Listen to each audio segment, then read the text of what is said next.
Oh, all right. Settle down, take our seats. We are going to be starting in just a second, right here.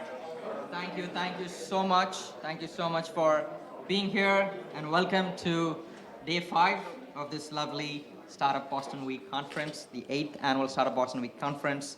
I am Harish, and I will continue to be your host for today. First, thanks once again to Suffolk University Sawyer Business School for hosting us for the second consecutive year. Suffolk University hosts a lot of great opportunities both inside and outside the classrooms for learning, and we really appreciate their partnership in hosting the entirety of Startup Boston Week, both last year and this year. The goal behind Startup Boston Week is to connect the entire greater Boston and New England startup community across all industries, all departments, and all funding stages for 5 days of learning and connecting with each other. The team that builds is primarily volunteer, and all the folks here running the conference today are volunteering their time, including myself. So thank you very much for being a part of this conference. This is a labor of love, and we really appreciate the role that you are playing in helping us shape the startup community here. So thank you so much again for being here, and we'll move it on to the session. I'll pass it on to Christine Williams.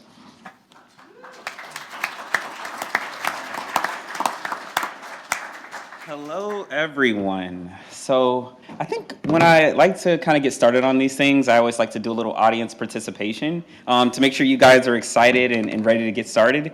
Let's start with seeing sort of who's in the room first.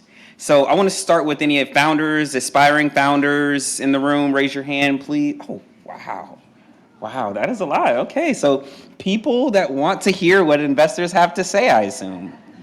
And then what about investors? Any angel investors, small, okay. Folks who are writing checks, hey, founders, I pointed them out for you. Talk to them after.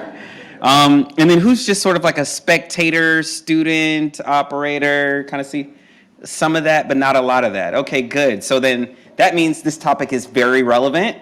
And I'm going to hold you guys very responsible for asking good questions and wanting to know what you need to take from this session in order to make you better founders, investors, what have you.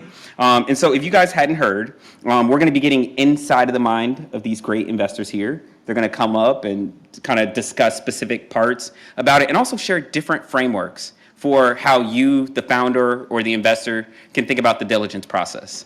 And so we're going to give them some time to discuss their topic. We'll have a couple questions after. And if we get some good questions from the audience or you seem really eager, we'll call on you to give some of your input as well. So I think we're going to start here with Giuseppe Steppo, managing partner, 186 Ventures and co-founder.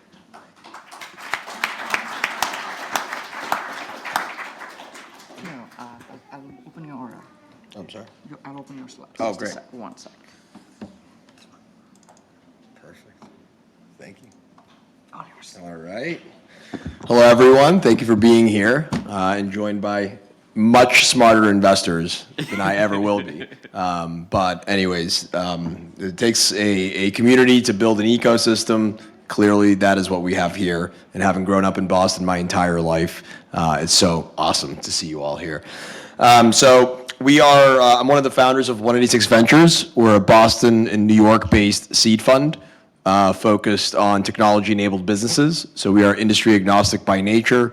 The majority of what we invest in is B2B. We also do a little bit of B2C, and we have certain themes that we revisit on an annual basis, whether it be the way that data is being accessed and leveraged within medical clinics, all the way to looking at how businesses are looking at how they can embed various financial services to maximize customer value on their end or whatever else. And so point is that we touch on many different industries. We've been around for about 5 or 6 years. And so what I'm going to get into is talking about how we approach investing. And I'm going to start with sourcing because that's really when we start to get to know founders. A couple of caveats before I get into this. We are focused only at the pre-seed and seed. So usually we're talking to founders before they even decide to start a company. And sometimes we start getting to know founders when they're at about 2 or 3 million in annual revenue. Beyond that point, probably not meeting with us. And so what I'm going to talk about may apply to later stages, but it's really specific to super early stage. So first, how do we source? We have various networks that we're tapped into. I was formerly a founder and had many peers that built many great businesses. And so through those folks, through the many great universities, we forge and institutionalize various paths in making sure that we can continue to get to know the brightest builders that come out of whatever community here in Boston and New York. And what we do with all of those incredible people that we have access to that send great founders our way, in great part due to one of my team members here, Sophie, is we've institutionalized a great tracking system that allows us to not only stay on top of who we consider to be the smartest and the brightest founders out there that have built category-defining companies, but it also allows us to track founders as they are going through the early ideation phases of what they may build or are building, all the way to incorporating, all the way to maybe hitting certain inflection points, because that's a big part of how we think about investing. It's kind of ironic because here we're talking about getting into the investor's mind. A big part of how we think about investing is getting into the founder's mind and how they view the world in context with whatever they're building. So tracking them obviously is really important. And so we have a slide here talking about how we build relationships with founders, because it really is a big part of how we diligence companies. So ahead of the raise is a great time to really start getting to understand how a founder may be thinking about a particular industry, whether they're a founder that's already built a great company or whether they're a founder starting off. And that's how we really develop our own themes and views on the world. So that's just how we develop our themes. I won't get too much into that. But what is relevant to how we diligence and think about getting to know founders is before the raise, it's really difficult to formulate a thesis, in my opinion, on what is this the right solution? Is this the right product? Instead, we focus and index most of our time on, again, how is this founder approaching this space? Do they have some superpower that on a relative basis to other founders who are tackling the same space, that is profound and that is probably unprecedented in what we've seen, right? So we really try to understand, is there something super unique about the founding team that we have not seen before? And do they just view the world in a much different way than most people, right? Now, this sounds a bit abstract, but then when companies usually start raising is really when we can start to dig into the fundamentals, right? It's not just about how a founder thinks about the company or how they think about the space or what their 10, 20-year vision is, but the four fundamental pillars matter, right? So one, team, have they demonstrated an ability to not just be able to build interesting software or interesting technology, but have they demonstrated an ability to attract great people? Whether in a prior role or job, or even if, let's say, they're right out of college, well, who are their classmates? Who do they hang out with? And how do they choose to spend their time professionally, and in some cases even socially, right? That is relevant, especially if there's not much of a professional track record. Number one, so team and a bunch of things within that. Number two, market size. So you've probably all heard this before, but venture capitalists typically, and we're no different, we have very high return thresholds on an individual company basis. Because, for example, we'll invest in 30 companies over a 36-month period of time. 1/3 of them will inevitably go to zero. 1/3 of them will return maybe anywhere from $0 to $1.50 on the investment. And then 1/3 of them is really what drives the far majority of your returns. So long story short, when you break it down, we believe that you need to underwrite each company to being able to at least return the fund or nearly return the fund that you've raised. For us, we're a $37 million fund. So more or less we think about, if we're going to invest in a company and we're going to get X ownership, do we believe at some point that we'll be able to realize, let's say, at least a $30 million gain? Now, there's no perfect math to this. There are some VCs that are much more talented than I am at spreadsheet math, but we believe at the early stages, we think, can this company get to $100 million in ARR? right? Because typically, if a founder and a company can get to a half a billion in valuation, excuse me, they'll probably then reach into the billions of dollars in valuation, which typically will then yield a return that we look for. So that is something that we at least think about, and I would argue many VCs also think about too. TAM. Three, business model, unit economics. Are things sustainable in the way that they think about building it? From a unit economics and financials perspective. So we just saw what happened in a zero interest rate period that we came out of in 2019, 2020, 2021. There were a lot of great companies generating a lot of revenue, but the math just didn't add up. And I'll pick on one of my favorite industries where some of our fastest growing companies lie, fintech. There were a lot of companies masquerading themselves as a technology company, but they were really just a bank. And so you had a lot of companies that were trading on technology multiples when they really should have been trading on banking multiples. Why is that the case? The margins weren't there. Retention wasn't as high as people thought, and so on. So we look at that on an industry by industry basis, and we tell ourselves, even if this company is not profitable today, even if they're not reaching the margins that they hope to hit one day, do we believe there's a credible plan and path to get there, where within that industry, they'll build a sustainable business? And then lastly, the traditional moat and differentiation. And that can come in many different flavors, whether it be the technology and product, whether it be the business model innovation, whether it be even the team, and so on. Now, if we dive a bit deeper and double click into it, we take those fundamentals that I just described, and we attach that to every company that we underwrite. Whether we pass or we invest in, we need to be reasonably confident and have some level of conviction across the majority of those four pillars. But where I think the fun part for us is, and this is something going back to what I was saying earlier, and thinking about how does the founding team think, what is idiosyncratic about them? Because there's two, when we look back at our most successful angel investments and now fund investments, and when we study, much more esteemed VCs out there that have been around much longer than us, in a sense of being, when I say more esteemed, meaning they have more of a track record, one thing that is abundantly clear is that there was something about the team in the way that they approached building the product or approached bringing their product to market that was super unique. But there was also either a market or technology phenomenon that had recently happened. So for example, you couldn't have built Facebook to the size that it is today without mobile. So you see kind of what mobile did for many companies, where you had a unique founder in Mark that looked at the world of social networking in a way that maybe others didn't, in a super simple way where you couldn't just message everyone and so on. And then they started to build a lot of really interesting functionality. And then you had an amplifier in mobile that really helped companies like Facebook and other mobile companies access billions of consumers.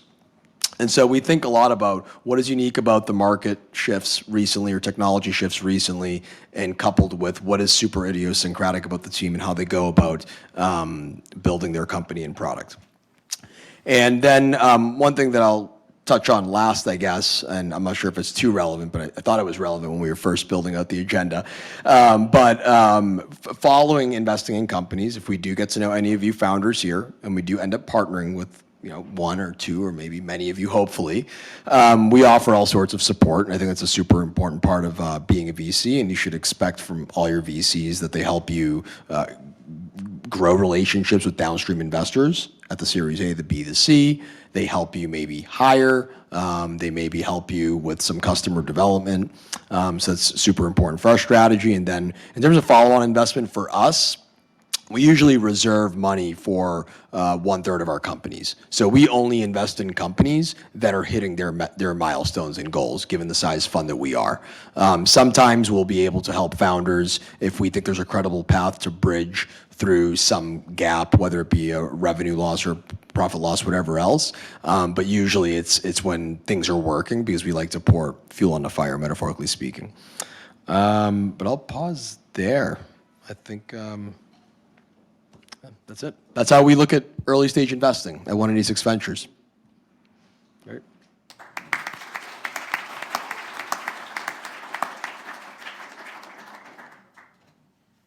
All right, that was amazing. And I guess we'll take one question from the audience, since your hand was up first. We're going to wait for a microphone, and it's all yours. Yeah, I think it's useful from a founder's perspective to understand your guys' business model. How do you get returns in practice usually for those companies for which you get 50 cents or $1.50 on the dollar? What usually happens that actually in practice gives you those returns in terms of mergers, acquisitions, what it might be? Usually it's in it's in one of two ways. The founder returns capital back, which happens quite often. Teams will just lose confidence in kind of what they were building, or maybe something had happened in the market that, again, led to them not wanting to continue to build a company. And they'll return 40% of the capital they raise or 60%. And then on the other side, acqui-hires, right? So it's kind of it's an unwritten rule, but if you have a company that, let's say, has raised $3 million, but they have a stellar team and they're running out of capital, there are many technology companies out there, or companies in general, that have big enough balance sheets where they'll try to make the investors whole in order to be able to compete for that team. So that's another way where some money is recouped in the form of an acquisition, when otherwise the company really, was going to zero. Thank you. We'll take one quick one, and then, yeah. Just quick question. So how you evaluate technical specification? If you get product, you have expert in-house, or you hire some expert? Sure. It depends on the industry, but it's in one of two ways largely. It's either an expert that we know, that we've gotten to know over the years. They may be an LP of ours, an investor of ours. They may be a portfolio founder of ours. They may be a friend of ours who built a company in that space. But then we also leverage a third-party expert network where, depending on, for example, we didn't know anyone in the waste management industry really before we invested in a company called Sour Gum. And so we went out to a third-party expert network that we're partnered with, and they found us some former executives from the waste management space. And then we leveraged the experts that way.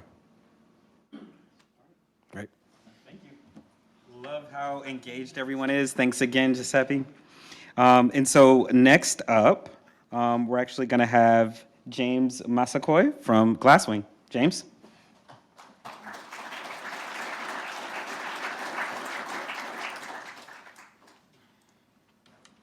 Thanks, man. I thought I knocked over the screen on the way over here. Thanks so much for your time today, guys. Let me just move this up ever so slightly. Hey, my name's James. I work at Glasswing Ventures. Really excited to talk to you guys about technical moats today. So that's me. That picture's too big for me, which is kind of concerning, but oh well. See all my pores. So I work at Glasswing Ventures. We are over on Newberry Street. We are a $158 million fund. We're on our second fund, starting in 2016. We do pre-seed and seed investments, up to $2.5 million checks. Go a little higher, a little lower, kind of depends. And we do cybersecurity and enterprise SaaS. High level, a good way to think about us is we are not PhDs, but we're pretty smart. We do a lot of AI, ML, quantum, and then human-computer interaction. So application layer, but we try our best. So first, what is a technical moat? I think people have heard about this before, but to keep it very simple, it's a competitive advantage you have over other players in the space, mostly based on technology that powers your solution. Hopefully making it difficult for other people to replicate or worse, surpass what you guys are doing. It comes in a couple different forms, but high level, proprietary technology, things that you created. It could be patented or it could be something that you made and no one else could do. Simple network effects that come from getting to scale. Think Facebook, Twitter, so on and so forth. Data advantages that come from collecting really useful user information. Think things like TikTok, so on and so forth. And then economies of scale. It's more of a product thing, but it's always helpful to be able to reduce your costs. So a good way to think about technical moats in this case is they really play a crucial role in determining whether you're pursuing a horizontal or vertical strategy, which I think for us is a really key part of our diligence process. And I think more importantly, as Giuseppe talked about earlier, as you're going into your Series A, your B, and really go into commercialization, drives how we think and then who should invest in you post our initial check. So Horizontal versus vertical strategies. I'm going to walk you through both of these, and then hopefully we'll have time for questions. I'll try and go really slow. So high level, horizontal strategies. We'll start off with some examples. Think Amazon's marketplace, Uber's ability to be able to bring in drivers, or Salesforce CRM. They touch a lot of different verticals, do a lot of different things, from Uber Eats to Uber Freight to then just traditional Uber. But high level, the characteristics that really drive these is the ability to be able to move across multiple industries or markets using the core technology that powers the first solution. This is really important because it gives you space to really able to try multiple spaces all at once and scale across multiple markets while fighting off different competitors. Uber went into multiple markets, multiple countries, all at the same time while doing 3 or 4 different verticals and business models, and we're able to keep off thousands and millions, if not billions of dollars of venture dollars from really touching their business model. These businesses really focus on user acquisition and market penetration. And then lastly, it's a lot of growth over profitability. I think a good way to think about it is, when do you really want to become one of these businesses and pursue a strategy? It's really when you have a technical moat that puts you over other competitors in the space, and then being able to really build out a strong network effect. Vertical strategies, exact opposite. Think of 180, I guess. A good way to think about these guys is they are more focused on domain and deepening expertise within an industry or specific vertical, and then from there, moving up or down the value chain. So some good ways to think about this is like Viva, which does only pharma CRM. They went from pharma CRM to doing everything up the pharma chain and down, and that's all they do, that's all they touch, and they're a great company. Brick Hunter is another one. They only help you find bricks. Everything that has to do with finding bricks, they're a part of, and they do. Super simple, they're going really fast, and they're great. Another one's Airbnb. That's pretty self-explanatory, but some good characteristics of these companies is really, really focusing on sector-specific verticals, information, buyers, budgets. All they do is focus on integration, and I think more importantly, building solutions for that one customer or user type. And then it's much more important to focus on your actual metrics and your ability to be able to grow profitably versus just growing at all costs.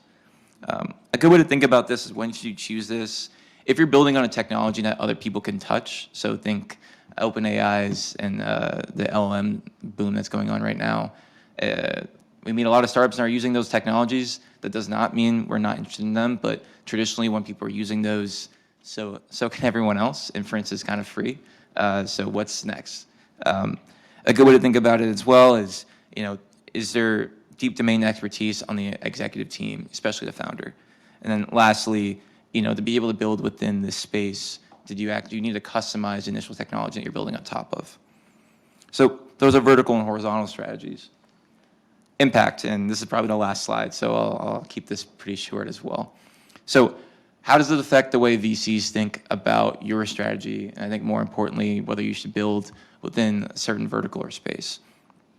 Horizontal versus vertical, think of them more as a high-risk bet, while vertical is more of a stable, domain-specific bet. As Giuseppe said earlier, venture, you go 1 for 10. So I don't want to create this idea that it's lower risk to go vertical versus horizontal, but substantially so.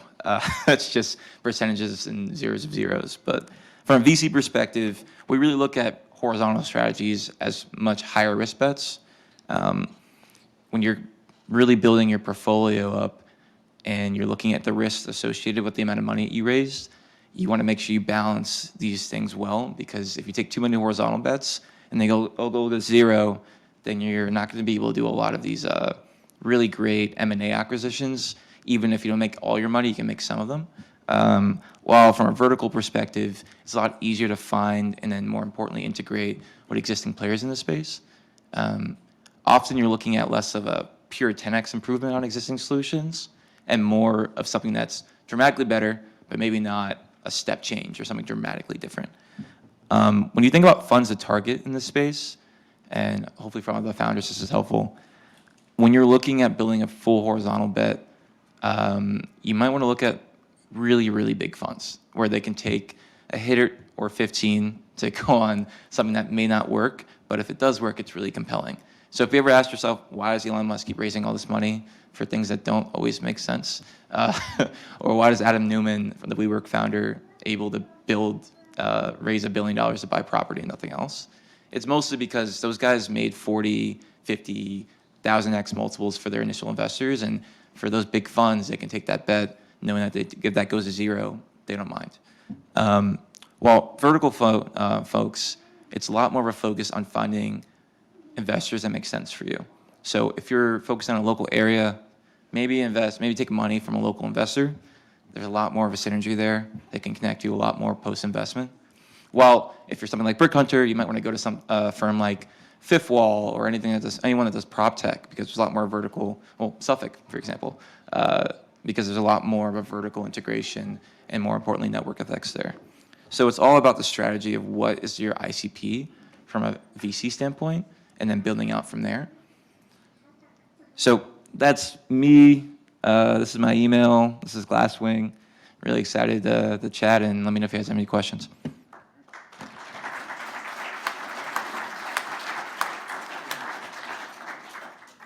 Since we got 2 microphones, I guess we'll start with some questions. Oh, All right, yeah. I see you 2 are the first 2, so I'll let you go first, and then got second. Hi there, great presentation, James. And what you're explaining here through is basically a sharing economy business model, correct? To a certain extent. I mean, you could look at OpenAI as another horizontal bet as well, but it's one of the big horizontal business models. And I probably could have gone into more detail about different types, but. Are you considering any social impact within any of these models? I believe so. I mean, it depends what you consider to be social impact. That's another conversation. But I think like companies like Rent the Runway could be considered horizontal or vertical. I would probably lean them more vertical than anything. But I mean, I don't know if I have a great answer for that question. I think high level, when you're trying to create that level of impact where you're not only making money, but you have a double bottom line effect where you're helping save the world as well. It's definitely a higher risk profile, but I mean, there's so many different funds that are amazing in this space where they're building and raise capital purely for that. So it's a little outside of what I was talking about today, but I think there's some synergies and things that kind of fit from a strategy standpoint. Thank you. Yeah. Hey, James. Just kind of curious, how might the diligence process look different for like horizontal versus vertical investments? Yeah. Like, is there anything you need to do to get more confidence in like a horizontal investment if it's considered riskier? Yeah, that's a great question. So I'll start with the vertical one because it's a lot easier, and that's one of the big points. If we're investing in a vertical business, do we know anyone in that space? That's the first question we start to ask ourselves. If we get excited about the entrepreneur and the team, and we think the product's interesting, then it's pure, let's go to the buyer, let's get in front of them. What do they think? So we'll schedule 4 to 5 calls with people in our network, see if there's something there. And if they're interested, then we'll dive deeper. That's one of the good things about vertical businesses. If you don't build with the customer in mind, then VCs will immediately ask the customer and they'll say no. It's a pretty simple process. Well, for horizontal, it's a little bit more of I guess like a shotgun effect where you can try a bunch of different things at once. And this is where a lot of VCs have lost a lot of money, either by making the wrong decision or making the wrong investment. You can ask the wrong people. And if you go 1 out of 10 with different business models, but that business model is a multi-billion-dollar one, you're out of luck. And then I think more importantly, for entrepreneurs, not having an idea what your initial wedge is or the markets you want to touch is like a super normal part of being a pre-seed or seed founder. But for VCs, we can't tell you what to do. We shouldn't. We're governance and we're money. We're not operational. And so one of the biggest problems is if we go to the markets that you think are best and you end up pivoting a year later, I can name a billion examples, and you see success, then it's on our track record and we passed on you guys. But that's the game, I guess. Gotcha. Yeah. Awesome. Thank you. All right. Thank you.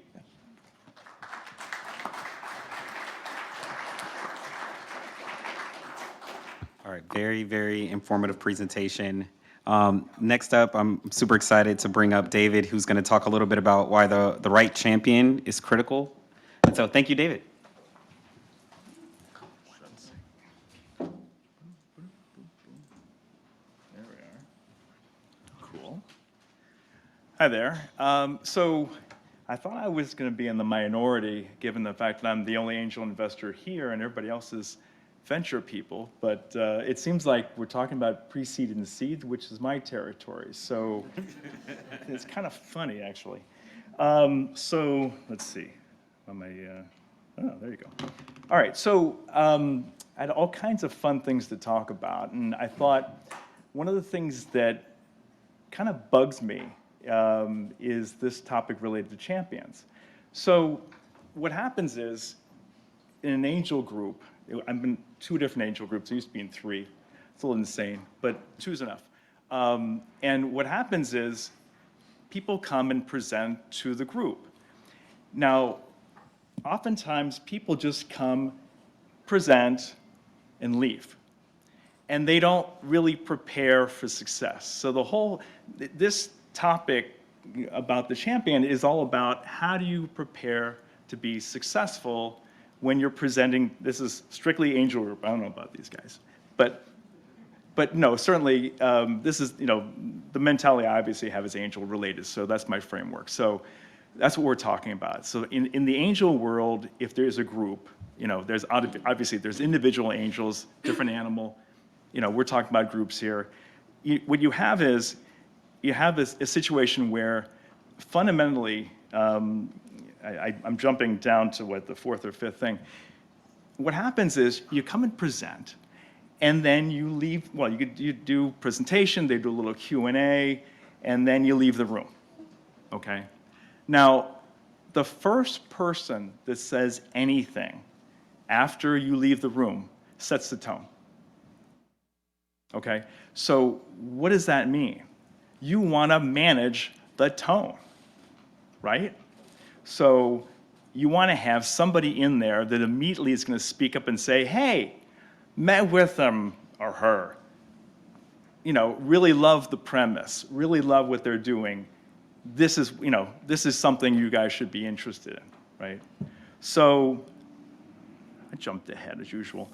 No, I was teaching this morning, and I teach entrepreneurial finance at Northeastern, and I tend to basically tell the students, we're going to go off on some tangents. So somehow 6 years later, they're still letting me teach there.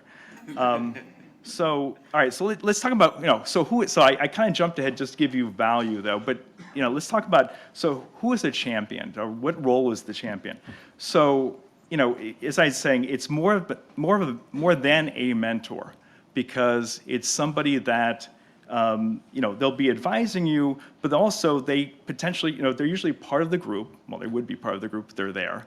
So they're an angel investor, so they're someone that's potentially financially interested in investing in you. So they're more than a mentor. So it's like a mentor on steroids type of thing.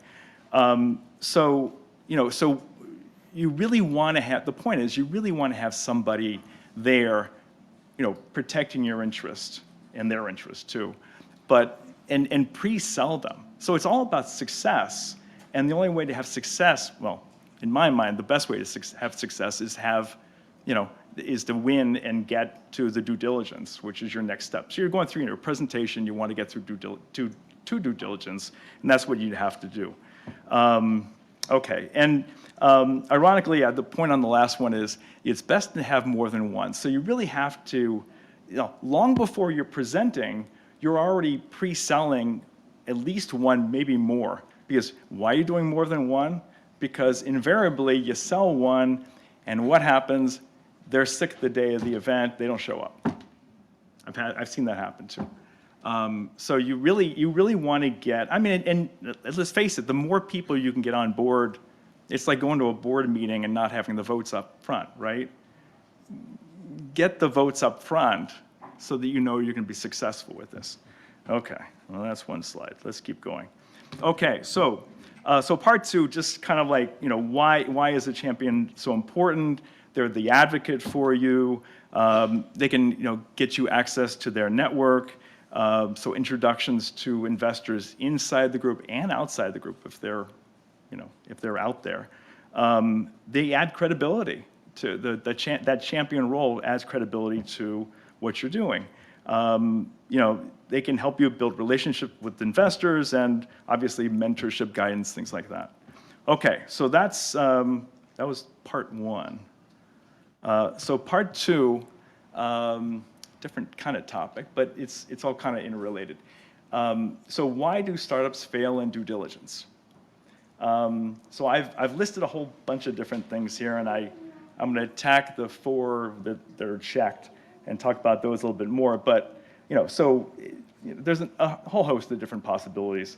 I'll touch on the ones that really quickly on the ones that aren't checked, like scalability challenges. Does it look like a company that can actually scale? Do they have product or service deficiencies? Oftentimes we'll start asking questions, especially in the medical field, you'll start asking doctors, is this going to work? Are you going to actually adopt this? Is there interest in this? Unrealistic valuation, that's hopefully intuitive. And last on this here is, lack of responsiveness. Oddly enough, I've seen this. It's weird. I don't know if maybe they just don't like us anymore or something. But you're going through due diligence and you're trying to set up appointments or things, and they kind of like disappear. I don't like being ghosted. So, all right. Meanwhile, okay. So let's talk about a few of these. So why do startups fail in due diligence? Insufficient market research. So you really need, bless you. You really need to be an expert in whatever you're doing. I mean, really silo down to what you're doing specifically. You need to know everything going on. If someone in due diligence asks you a question and you don't know the answer, I mean, they ask you a question about a competitor or something like that, and you don't know the answer, it doesn't look so good. So you really need to know it cold. You need to know everything about it and just really do your homework, a strong homework on this. Let's see. Exaggerating the potential market, that's kind of obvious. And then, it was interesting, I had Ben Littauer, many of you know, an angel investor, speak in my class this morning. And, he's big on this, and so am I on, in the financial model. It's not, and by the way, it's important to do financial projections. You can tell that I'm actually a CFO as well as everything else. But you have to have the financial model, but most importantly, it's not that the financial model itself is so important, it's what you put into it and the assumptions around it. And and that's so critical. Because if I start asking, taking pokes at it and say, so where'd you get this number from? You need to be able to back up pretty much everything. Let's see, inadequate team or leadership. So, just the lack of experience or expertise in a relevant industry is a key one. It's all well and good that you've been playing around with the industry for a little while, but if we're going to look at what your experience is, and if you have a good deal of experience with your industry, it's going to be much more credible for us. Dysfunctional team or leadership that can't effectively work together. Lack of passion.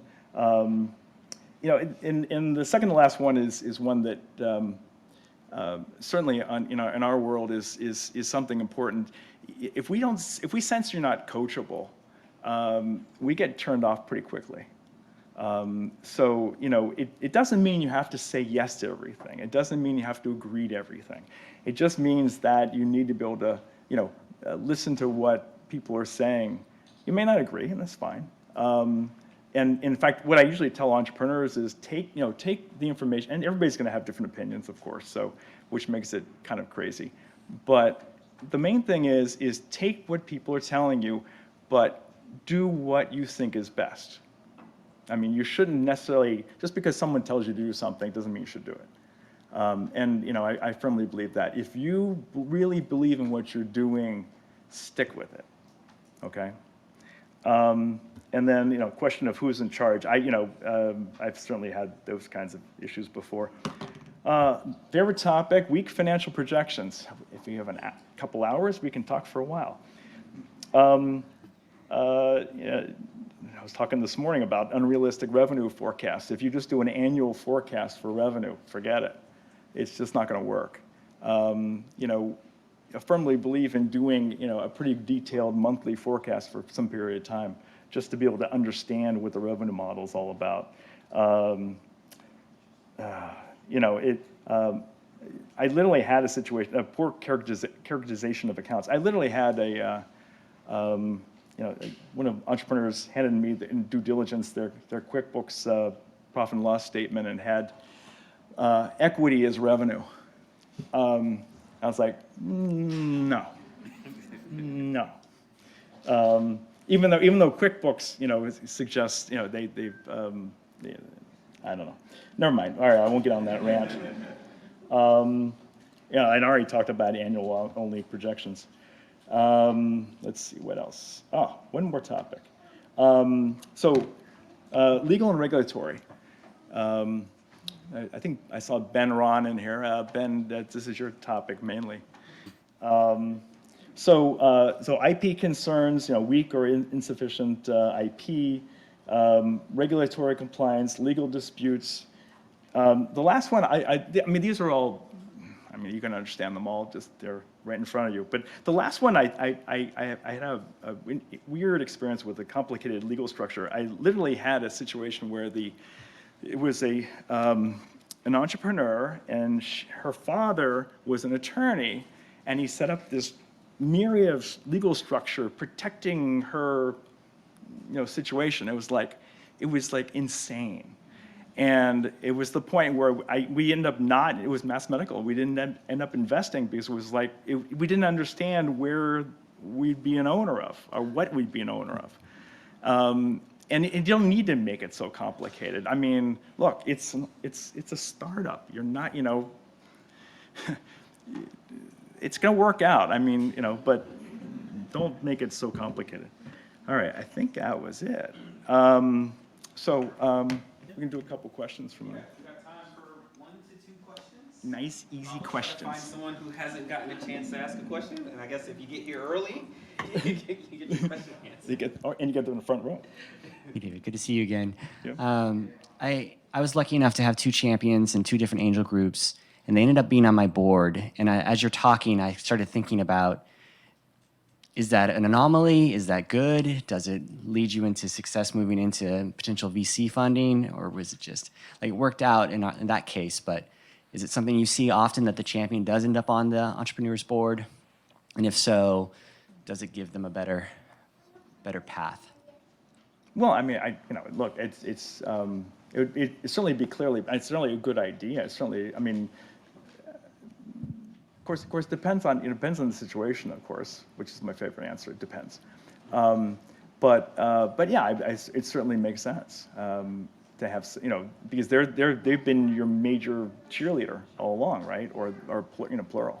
So it certainly makes sense. Absolutely. It's absolutely a good idea. All right, so no time for any more questions yet, but we may have a little time at the end. Okay, all Thank right. you so much, David. Yeah, Great you're welcome. presentation. Thank you. All right, and last but not least, Greg Reyes is going to talk about what's really important. We'll see. Thank you.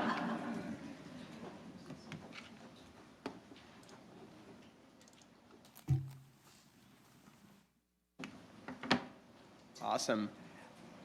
I'm Greg. I'm a recovering entrepreneur. I feel like I'm amongst friends because there's so many entrepreneurs here, and it's great to meet and see all of you. A little bit of background on me. I started a company in the Boston area. I ended up bootstrapping that business, and not for lack of talking to investors. They just told me to take a hike, so I said, okay, I'll just build the business without you. I built that business and sold it and exited. I've been in early stage investment after I sold the business. I've invested about $1 million into 60 companies at the early stage individually. I also ran Techstars Boston for a couple of years, invested about $2.5 million in early stage companies via that. And I'm starting Founders Edge to be the unfair advantage to founders.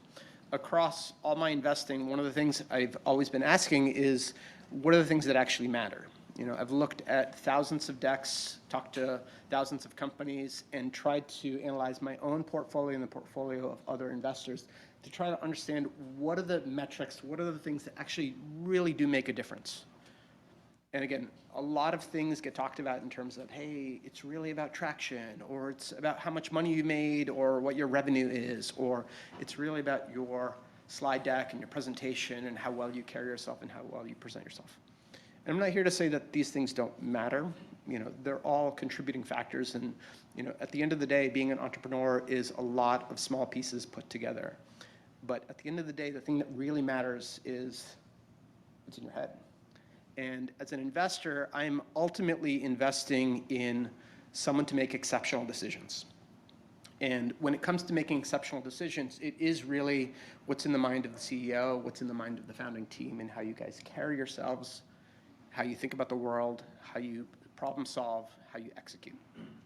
And so when it comes to mindset, Founders Edge is very much a data-driven fund, and so we do a lot of research in terms of founder attributes and what are the things that are predictive of higher success. And when it comes to mindset, there are really two things that I really think about. One is your mindset, and the other is your experience. So when it comes to mindset, mindset is really how we think about the world, how we grew up, the things that influenced us as children, and they're often the things that are kind of talked about in terms of grit and perseverance and stick-to-itiveness. I like to, my own personal phrase is cockroach mode.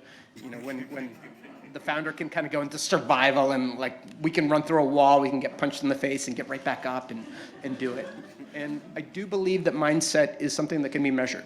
And so we've done a lot of research and talked to a lot of founders. We've, at this point, interviewed about 1,500 founders. About 10% of those founders are high exit founders, founders that have started 8, 9, and 10-figure exited companies. And we're trying to understand what are the attributes that are important to that mindset, because we do think that that is something that's important.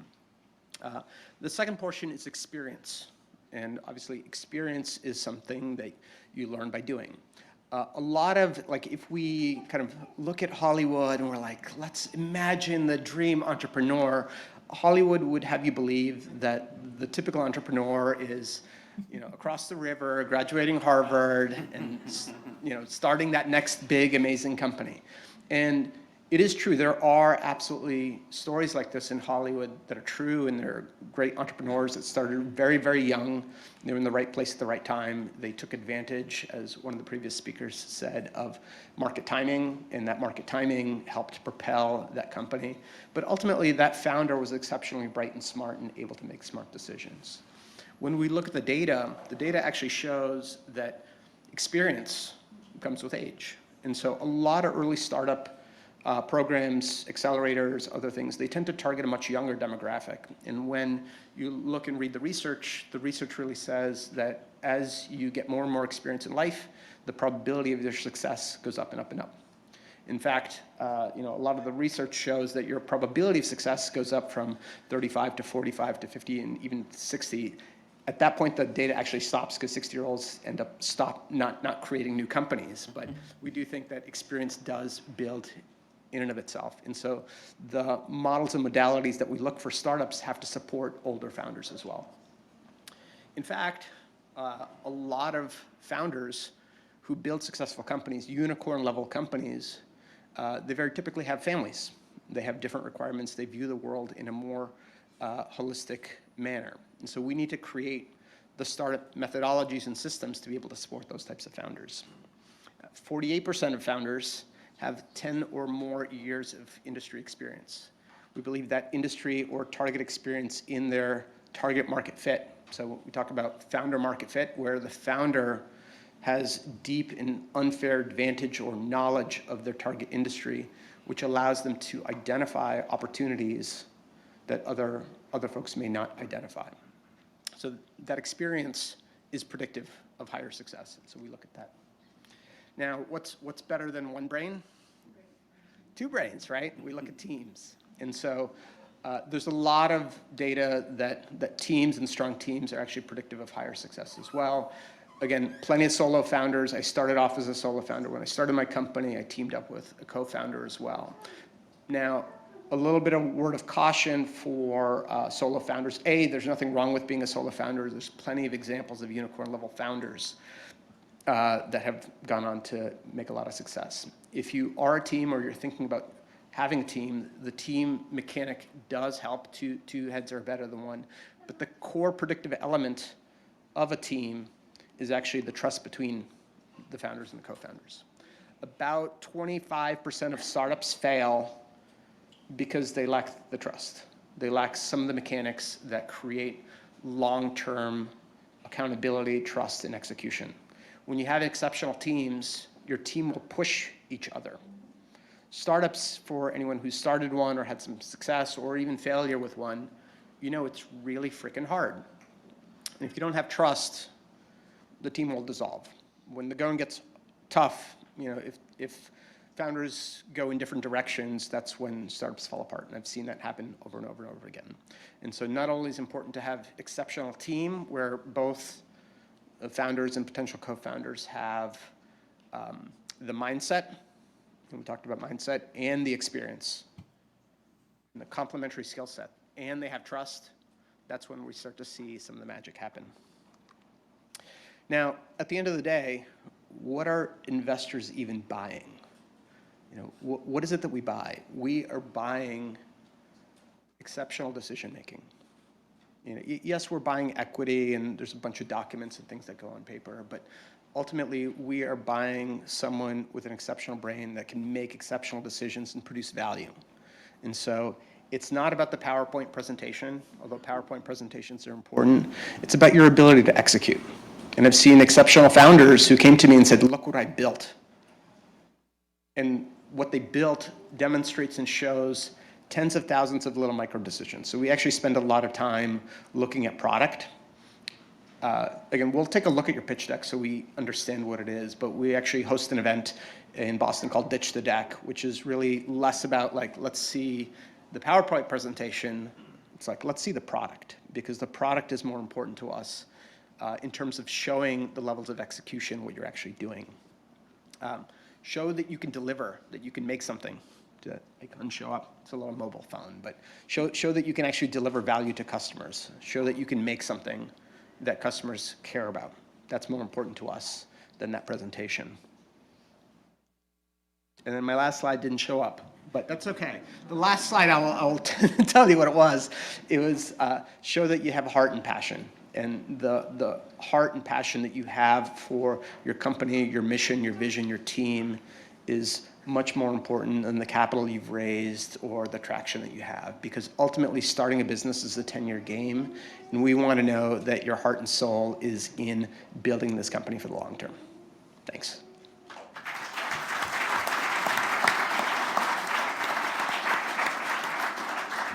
All right, that was fantastic, and thankfully we've got time for 2 questions. So Greg, if you want to kind of hang out, we've got one in the back kind of gearing up for you.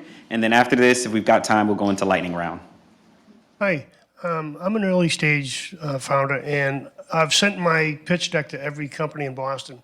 It's very difficult to explain to an email, but in person, your eyes will light up. Can I get 5 minutes from any one of the investors in the room? Great question. I think it is a great question. I do think, and one of the things I do coach early founders on is using warm referrals and warm introductions to kind of create those introductions, whether you're talking to VCs or angels. There are an absolute ton of events in the Boston, New England area where you can meet investors out in the wild having conversations. I did 3 events yesterday. I was kind of pitch coaching at the CIC. I was doing another thing at Mass Challenge where exactly like this, founders are coming up to me, hey, I'd love to tell you about what I'm working on. And so definitely get out in the community if you don't have warm intros, but definitely if you do kind of find people rather than, again, you can certainly blast things over the wall, but go on LinkedIn, see if you have a mutual connection that can offer introduction, and that can often go a long way. What's that?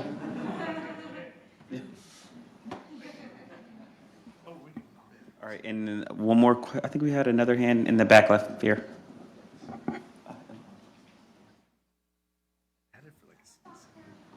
So I wanted 4 minutes. No, I'm joking. My question, it would actually be for everyone, but it's about the valuation of the company when you're discussing this. And how do you guys come up with evaluation? And I imagine like the people the founders want to evaluate it higher. The investors, I don't know if they want to evaluate lower, but they probably want more equity. And how much a good evaluation could affect the long term for next rounds of investment. And I imagine seed investors would probably, at the beginning, they want to advise to get more equity, but later they could also help the future investments and help the fund. So I end up asking many questions, but the main one is about the valuation. Yeah, I'll give a quick answer, and I've coached founders on fundraising and valuation. And very largely, and this is not a satisfactory answer, but valuations are completely made up. They're mythical at the early stage. And so when I had my company and my business and I sold and exited, in larger companies, you can value companies based on three things. You can value them by EBITDA, you can value them by revenue, you can value them by multiple in the target industry. In the pre-seed stage, you're really making up a number. And so typically valuations are, again, agreed upon between investors and founders, but they have to be somewhat market. And so as an investor, when I'm evaluating a company, I am looking at public data, which again, Carta and PitchBook and other sources will publish typical data on what is typical for either a pre-seed or seed target investment. Again, so if I'm seeing a founders coming in the pre-seed and they're, call it $3 to $8 million valuation. Again, if they're on the low end, I'm like, okay, it's affordable. If it's on the high end, I'm looking for a little more traction. If, I have seen companies coming in, they want $20 or $30 million valuation. Again, I want to see something like, well, they got to blow my socks off, like amazing team. But it is a negotiation. It's a little bit of back and forth to what some of the other investors have said. The VCs, on the other hand, have a formula that most VCs have put together, a financial model for how much equity for how much cash do I get. And so most VCs, and founders should be interviewing their VCs, can absolutely ask, A, what is your target check size? And B, what is the typical equity ownership that you are looking for in terms of ownership?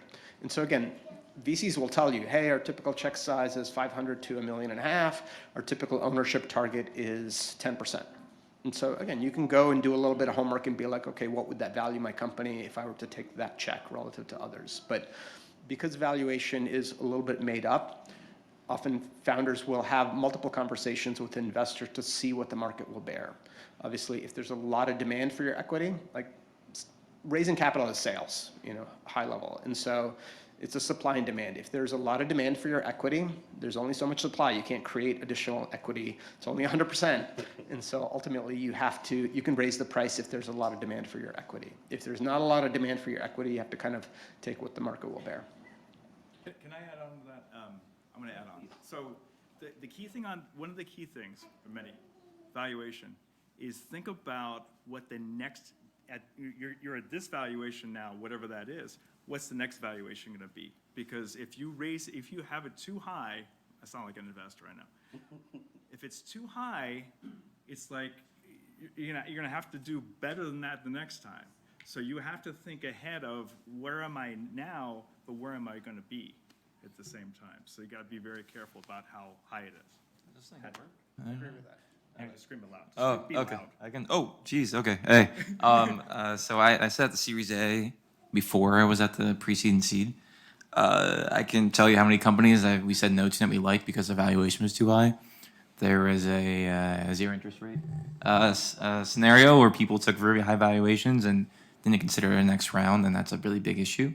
I would say as you think about things, as I was talking about earlier, you will self-segment yourself into the funds that can fund you very quickly. And if you take a valuation that's massive at the pre-seed, you will quickly find there's like 4 funds that can give you capital at the next valuation. So that is a gamble, but I mean, all of this stuff is, so it's up to you. Giuseppe, did you want to throw something in there? Everyone covered everything. Well, One thing, having been a founder and gone through this, just don't overanalyze dilution early on. Just don't. HubSpot raised 6 on, I think, an 8 pre. They did just fine. So just focus on build a product that people love, build a team that loves working together, and it'll all work itself out. You'll give up 5% on this round more. The next round, you'll go up 5% less. It's you either build a great business or you don't. So just don't let it eat you alive. all right. So I want to say thank you to everyone for coming out. Thank you, investors, for being here. This was an amazing presentation. Thank you, Giuseppe, James, David, Greg, Startup Week Boston, everyone. We'll have some people kind of hang around if they want to ask a few more questions. Founders, investors, thank you, guys. Jeez.